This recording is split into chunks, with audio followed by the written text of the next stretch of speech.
Berdasarkan hadis Nabi SAW, mimpi itu terbagi jadi 3. Ada yang mimpi datangnya dari Allah, itu kadang-kadang berupa ilham, atau bahasanya adalah ru'ya. Ru'ya itu mimpi yang betul, yang itu memang salah satu dari 46 cabang kenabian di akhir zaman.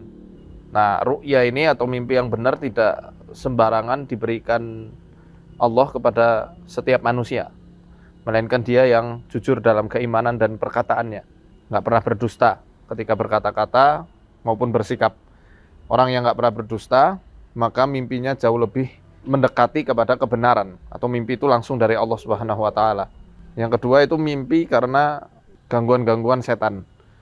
Nah, ini yang menjadi kekhawatiran dari setiap pasien-pasien atau mungkin jamaah ruqyah ya, yang sering mimpi yang menakutkan, dikiranya itu setan atau itu dari sihir, termasuk mimpi ular. Tapi nanti akan kita bahas ular itu sebenarnya apa gitu ya. Nah, yang ketiga adalah mimpi dari bisikan jiwa. Maksudnya adalah rekaman-rekaman memori. Misalnya sebelum tidur lagi nonton tuh di reel Instagram atau mungkin di Facebook atau lihat TikTok tentang monster. Kemudian dia mimpi ketemu monster tuh yang ngejar-ngejar. Maka itu bukan dari setan, melainkan dari hasil rekaman otaknya sebelum dia itu tidur. Atau mungkin dia sebelum tidur itu lihat dokumenter tentang peperangan, sehingga di dalam mimpi dia kayak lagi ada di medan perang ya, dan seterusnya. Intinya tahditsun nafas atau mimpi karena bisikan jiwa itu adalah rekaman-rekaman otak yang sebelum tidur dia melihat, mendengar atau merasakan sesuatu. Ya, misal habis sharing-sharing sama temennya cerita horor, kemudian ke bawah mimpi. Atau mungkin cerita tentang pernikahan, mimpi nikah. Nonton film horor, nonton film yang lucu-lucu, kemudian mimpi yang lucu-lucu atau yang mengerikan.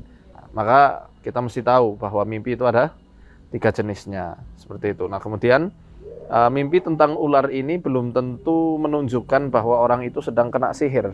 Walaupun dalam kitab-kitab referensi tentang ruqyah syariah yang menjelaskan tentang taskhis atau diagnosa melalui mimpi pasiennya itu, ular termasuk menjadi salah satu ciri-ciri orang yang terkena gangguan-gangguan metafisik. Tapi sekali lagi nggak mesti karena gangguan metafisik, mau ain ataupun sihir, nggak mesti itu.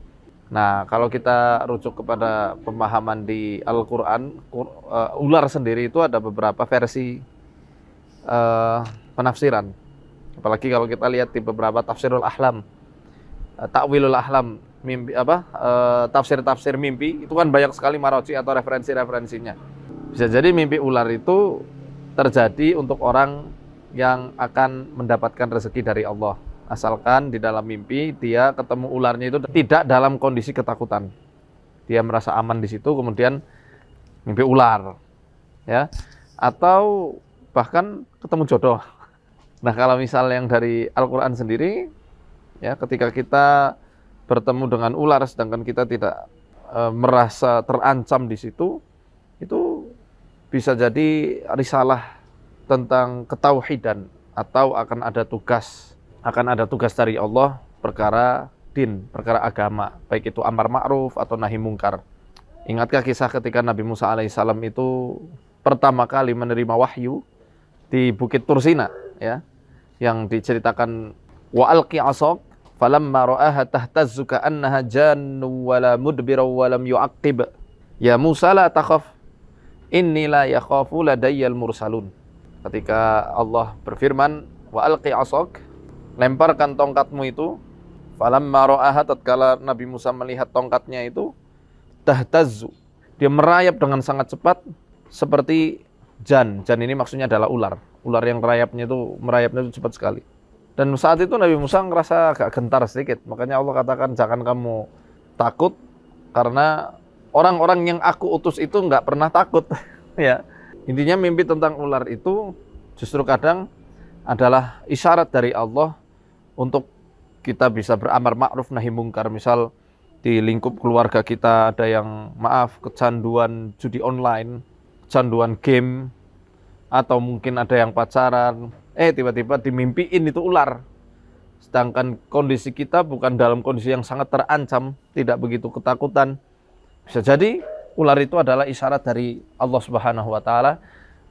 Itu kakakmu, adekmu, saudaramu, nasihati supaya meninggalkan judi, meninggalkan riba, meninggalkan pacaran dan seterusnya. Seperti itu. Atau mungkin dalam daerah kita banyak perdukunan, maka kita mensyiarkan tentang tauhid sebisa kita dengan ruqyah syariah atau dengan dakwah semampunya tentang ketauhidan, sehingga Allah akan membebaskan kita dari orang-orang yang meninggalkan nahi mungkar, seperti itu ya. Nah, kemudian kalau yang dari setan, mimpi-mimpi tentang ular itu memang identik dengan sihir. Para ulama yang khususnya dia itu memfokuskan diri pada ruqyah, dia ahli dalam bidang ruqyah, mereka menghubungkannya dengan ayat-ayat tentang sihir, karena penyihir-penyihir Fir'aun yang duel melawan Nabi Musa itu juga menggunakan ular, menggunakan ilusi berupa ular untuk menakut-nakuti orang. Jadi kalau memang mimpi ular kemudian dalam kondisi terancam sampai kayak orang mau rep-repan, ketindihan, dia khawatir, cemas, dan sangat terancam, sangat takut di dalam mimpinya, ya bisa jadi itu sihir ataupun yang lainnya. Sihir ataupun ain, atau mungkin jin yang mengganggu. Karena dalam hadis juga dikatakan, al-hayyatu muskhul jin, kama musikhati al-qiradatu wal khanaziru min bani Israel. Ular ini adalah jelmaannya jin. Sebagaimana babi dan kera itu yang diserupakan, ya, yang Bani Israel itu diserupakan menjadi wujud kedua hewan ini. Jadi bisa aja jin, bisa ain, bisa juga ular. Nah, cara membedakannya itu ada beberapa tanda. Tanda-tandanya nanti bisa dikomparasikan. Kita tanyakan, kita wawancara, ada tanda-tanda lain enggak yang mendukung bahwa ini sihir? Misalnya sakit di jam-jam tertentu saja, ada suara letusan, ya, di atap rumah, atau seperti ditusuk gitu di bagian-bagian tertentu, ada bola yang menggelinding ke sana kemari dan panas ya rasanya, atau kayak ada yang mau keluar melalui sini dari esofagus sampai ke tenggorokan tapi dimuntahkan nggak bisa-bisa, dicek ke medis nggak ada apa-apanya. Nah, ini termasuk ciri-ciri, di antara ciri-ciri umum orang yang kena sihir. Rambut sering rontok. Kalau umum, jin umum misalnya sering timbul lebam-lebam tuh, khususnya di area paha bagian dalam atau di bagian tubuh yang lain. Kalau ain itu panas, dingin di pundak, kemudian sakit kepala di sini khususnya di pangkal tengkorak ya, pertemuan antara leher dengan tengkorak, dan juga mata itu yang berat juga. Kemudian kondisi emosi yang langsung tidak stabil seketika. Ya, itu ain. Ada juga saya punya pengalaman yang terjadi di salah satu orang tim saya ya, di tim saya. Suatu ketika beliau mimpi ular. Beliau itu merasa risih sekali dengan ular itu. Tapi tidak dengan kondisi yang sangat terancam maupun khawatir. Akhirnya waktu itu kita takwilkan, ini ada orang yang berusaha merongrong otoritas dari antum. Ya, saya bilang waktu itu ke teman saya karena dia waktu itu adalah menjadi ketua. Kita amanahkan menjadi ketua di salah satu cabang kami. Ya. Ternyata ada satu anggota yang memang dia itu suka ngerecoki kebijaksanaan dari ketua ini. Dan menurut beliau memang orang itu kadang suka bikin fitnah. Makanya kita takwilkan bahwa ular ini adalah menjadi musuh dalam selimut yang diam-diam bisa mematok kapan saja. Jadi ya ini takwil mimpi itu luas, nggak mesti ular itu harus masalah sihir saja. Jangan-jangan itu adalah perintah dari Allah, isyarat dari Allah untuk nahi mungkar, untuk amar ma'ruf, untuk berdakwah, untuk menegakkan tauhid. Bisa juga itu adalah sinyal dari Allah juga bahwa itu adalah ada sihir yang mau datang, atau bahkan peringatan bahwa ada musuh dalam selimut yang menggunakan berbagai cara untuk menggelincirkan Anda atau untuk mencelakai orang yang dia dengki. Ya, karena ular itu simbol dari kedengkian juga. Seperti yang ada dalam kitab Madarijus Salikin bahwa ular-ular itu adalah simbol dari orang yang memiliki kedengkian. Maka akhlaknya seperti akhlak ular, diam nyaplok. Seakan-akan dia itu tenang tapi menyimpan racun atau bisa di dalam mulutnya yang sangat membahayakan. Hati-hati, harus konsultasi kepada orang yang memang benar-benar mengerti tentang hal yang seperti ini ya, tentang takwil mimpi. Jangan diagnosa diri sendiri karena itu bisa berbahaya. Seperti itu ya. Kalau mimpi disetubuhi atau melakukan hubungan badan itu juga kita pasti lihat ya, harus lihat. Kira-kira gimana kondisi psikologis dari si pemimpi. Karena maaf kadang-kadang mimpi bersetubuh itu juga karena si pemimpi itu sudah masanya menikah tapi masih menjomblo gitu ya. Dan udah berusaha ternyata cintanya selalu bertepuk sebelah tangan. Bisa jadi seperti itu. Maka kita mesti nanya, jangan langsung kita judge itu dari jin ataupun sihir. Walaupun kita tahu bahwa orang-orang yang kena masul isq ini adalah gangguan jin bucin, itu sering terjadi mimpi berhubungan badan dengan makhluk yang nggak dikenal. Seperti itu. Nah, kadang-kadang orang itu kan ketika masanya harus dikeluarkan, itu akan mimpi. Akan mimpi karena mungkin dia orang yang soleh, orang yang solihah, jarang sekali melihat laki-laki atau perempuan yang bukan mahramnya, sehingga ketika dalam mimpi itu dia nggak ada ekspektasi atau bayangan cowok atau cewek yang kayak gitu kayak gimana sih gitu. Akhirnya dia mimpinya adalah makhluk yang nggak jelas wajah dan wujudnya. Karena kan dalam kitab At-Tibbu An-Nabawiyyu karya Ibnul Qayyim dijelaskan bahwa di antara sesuatu yang harus dikeluarkan manusia ya selain darah, angin, feses, urin, di antaranya adalah sperma. Jadi kalau sudah matang, sudah mangsanya untuk menikahlah. Itu pertama ya. Atau kedua, dia itu ini naudzubillah ya, amit-amitnya ya, dicintai sama jin. Ya memang jin itu bisa mencintai manusia. Ini banyak maklum kalau sudah masyhur sekali cerita tentang yang seperti ini. Mungkin ada yang bertanya, mana dalilnya bahwa jin itu bisa mencintai manusia? Kita mungkin bisa lihat dalam surat Ar-Rahman. Lam yatmithunna insun qablahum wala jan fabi ayyi ala'i rabbikum atukadziban. Para bidadari-bidadari yang cantik jelita itu, yang matanya indah berbinar itu tidak pernah disentuh oleh jin maupun manusia. Oleh manusia maupun jin. Lah, kata yatmith, lam yatmithunna, jadi majzum karena diawali lam.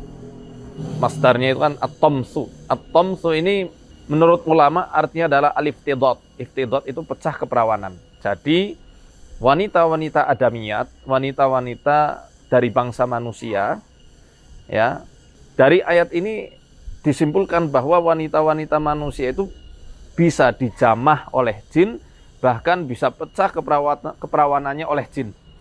Tapi bidadari nggak pernah disentuh manusia, nggak pernah dipecahkan keperawanannya sama manusia, apalagi sama jin. Itu bidadari yang masih original, tersegel rapat di surga Allah Subhanahu wa taala. Tapi kalau wanita-wanita manusia bisa saja. Misal dia terjaga dari laki-laki yang sebangsa dengan dia, laki-laki manusia maksudnya, dia belum tentu selamat dari laki-laki bangsa jin. Dan Syekhul Islam Ibnu Taimiyah dalam kitab An-Nubuwat juga menjelaskan jin itu jatuh cinta sama manusia. Dia juga bisa cemburu, layaknya manusia cemburu dengan manusia yang lain. Jadi kalau jatuh cinta sama, misal jin laki-laki cinta sama manusia wanita, ya layaknya kita suka sama wanita. Demikian juga layaknya wanita suka sama laki-laki, manusia maksudnya ya. Dan dia akan mendukung kecemburuannya dengan berbagai hal. Kalau dia sudah jatuh cinta, akan memberikan fasilitas, bermacam-macam fasilitas. Ya fasilitas supranatural atau suprinitiril, menerawang lah, ngelihat hal-hal gaib lah, kemudian tebakannya selalu benar, ngelihat nomor togel benar terus ya. Apalagi punya kekuatan fisik di luar rata-rata. Pokoknya fasilitas-fasilitas yang tidak dimiliki manusia pada umumnya. Nah, kalau dia udah cemburu, misal kok orang yang disukainya jatuh cinta atau mungkin dekat sama manusia lainnya, ini dihukum ini. Ya nggak beda jauh lah sama manusia yang cemburu. Kalau udah cemburu, ya entah si pasangannya atau mungkin selingkuhannya itu yang akan dihukum. Bisa diapain? Bisa dicelakai, bahkan bisa diusahakan sampai mati, dibunuh. Naudzubillah. Nah, kalau sihir, ada juga sihir, tapi itu biasanya pakai ilmu-ilmu pelet, ilmu-ilmu asihan.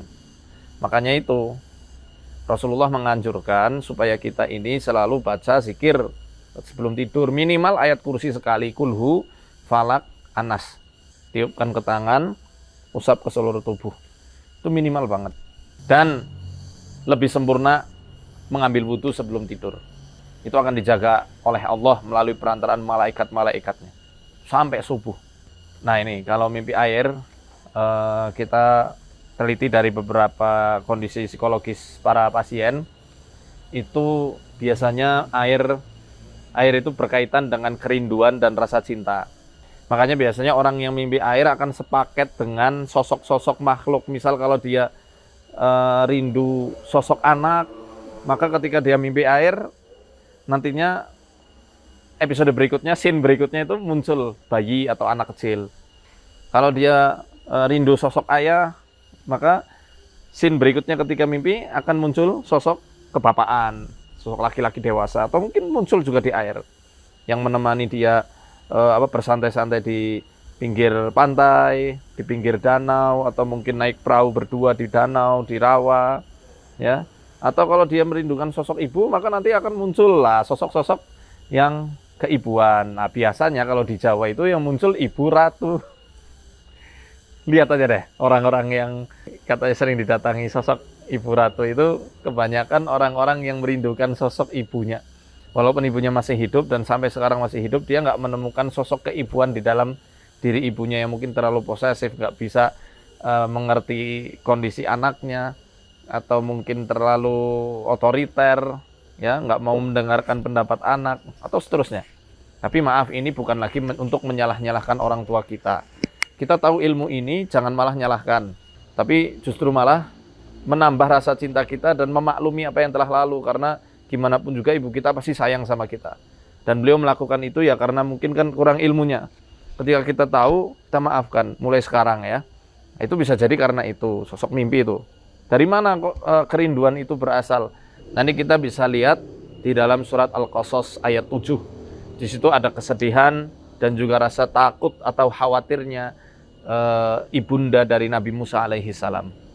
Ya kan, fa'alqihi fil yammi fala takhafi wala tahzani. Hanyutkan Musa kecil ini ke dalam al-yam itu sungai yang besar itu. Maka janganlah kamu takut, jangan juga bersedih. Kan di situ bercampur aduk rasa rindu beliau kepada Nabi Musa yang masih kecil ya. Rasa sedihnya karena baru lahir harus berpisah, harus dialirkan di sungai. Demikian juga takut kalau kenapa-napa. Atau ketika ketemu pasukannya Firaun, takut dibunuh ini Musa kecil. Maka air itu ya berkaitan dengan ketakutan, kesedihan, dan kerinduan itu sendiri. Nah, itu secara psikologis yang kami teliti selama ini, diantaranya adalah ini. Pasti ada kondisi dia itu takut, khawatir, sedih, dan juga kerinduan. Seperti itu. Nah, adapun kasus-kasus metafisiknya, itu bisa saja terjadi karena gangguan sihir atau jin nasab, bisa juga seperti itu. Jin nasab ataupun sihir bisa menggambarkan air ya di dalam mimpi. Nah, sihir jenis apa? Kalau sihir itu biasanya jenis-jenis yang narsus ya, yang disiramkan atau yang ditenggelamkan. Kan ada jenis sihir yang memang itu ditenggelamkan tuh. Diikatkan mulut ikan atau mungkin diikatkan batu kemudian dilemparkan ke sungai atau ke lautan. Nah, kalau sudah seperti itu kan susah tuh buhulnya diketemukan. Maka pasrahkan ke Allah. Nanti kalau misalnya Allah berkehendak itu buhul diketemukan, ya ketemu. Amalan apa yang dilakukan oleh korbannya sehingga Allah utus penyelam ini untuk menemukan buhul yang dilemparkan ke dasar samudra? Atau seberapa besar keikhlasan dan kesabaran dari korbannya sehingga Allah kirimkan orang tersebut, penyelam itu, untuk membongkar buhulnya. Subhanallah. Jadi Allah tuh kalau nolong itu dari siapapun dan nggak bisa kita sangka-sangka. Nah, terkait air, elemen air sendiri itu berkaitan dengan kan ada 4 cairan tubuh manusia ya. Darah sifatnya panas, balgam atau dahak lendir ini sifatnya dingin lembab, empedu kuning dan empedu hitam. Nah, air ini kalau dalam falsafah pengobatan timur, nanti bisa lihat juga itu di dalam kitab Masalihul Abdan wal Anfus karya Abu Zaid Al-Balkhi, itu di situ disebutkan bahwa air adalah simbol dari dahak manusia atau lendir manusia.